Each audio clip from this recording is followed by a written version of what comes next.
kita sebagai gereja itu selalu mengedepankan kan kasih. Kasih itu kan harus terrepresentasi, terwujud dalam tindakan-tindakan yang damai gitu kan. Udahlah, nggak usah yang ribut-ribut dan lain sebagainya. Tapi ini justru menggelitik saya sih. Kenapa? Karena kalau lihat perjuangannya Yesus, saya sih patokannya Yesus ya. Yesus itu kan dia sendiri bilang tuh di Matius, nanti bisa dicek gitu bahwa dia sendiri bilang aku datang untuk membawa pedang bukan damai gitu.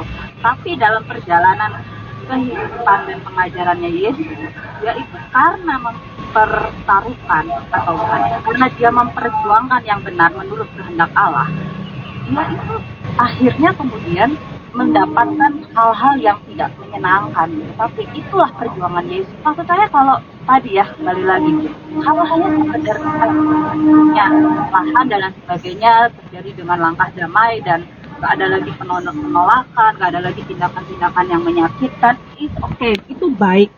Tapi buat saya, esensi sesungguhnya adalah bagaimana menegakkan kebenaran dan perjuangan untuk patuh pada apa yang sudah diputuskan sampai ke tingkat yang paling tinggi. Saya sih nggak akan ngomongin soal kronologi dan lain sebagainya. Saya mau ngajak kita semua ngobrol itu arah ke depannya itu bagaimana. Bayangkan kalau Yasmin saja yang punya surat izin sah diakui bisa diperlakukan seperti ini, lah apalah daya teman-teman, ya mungkin juga teman-teman muslim yang susah juga untuk mendirikan rumah ibadah, berjuangnya tuh mau sampai berdarah gimana sih? Buat saya sih masalah yang sangat esensial dari ini semua tuh, berani nggak nih gereja berpihak pada kebenaran gitu? Karena kan dampaknya pada kehidupan beragama di Indonesia, ya nggak sih? Oh iya, jadi itu kan ada dua cara pandang ya. Aku akan letakkan GKI aja lah sebagai contoh. Di Malang itu kan ada GKI Belimbing ya. Yang saya dengar dari teman-teman Malang itu adalah semuanya clear.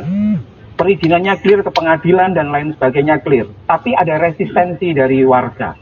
Sampai sekarang tidak bisa dibangun. Alasannya adalah untuk apa kita beribadah di situ? Tapi sebenarnya itu melukai warga sekitar. Jadi ada satu pendekatan yang mengatakan ya sudahlah, karena kita tidak diinginkan, maka kita tidak akan ngambil di situ. Dan sampai sekarang juga mantra.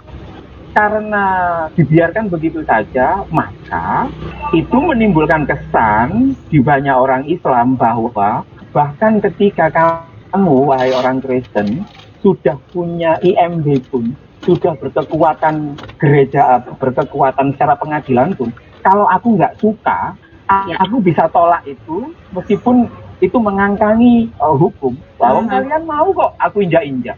Maksudku begini, aku tahu kasih itu adalah tidak melawan, tetapi kayak teman-teman harus ingat, kalau implikasi dari pilihanmu untuk tidak melawan adalah membuat orang lain tidak bisa belajar untuk menghormati hukum, maka kamu juga berkontribusi atas kebodohanku untuk tidak taat hukum. Apa kamu pikir kasih yang seperti itu indah? Indah kan cuma di level awalnya saja.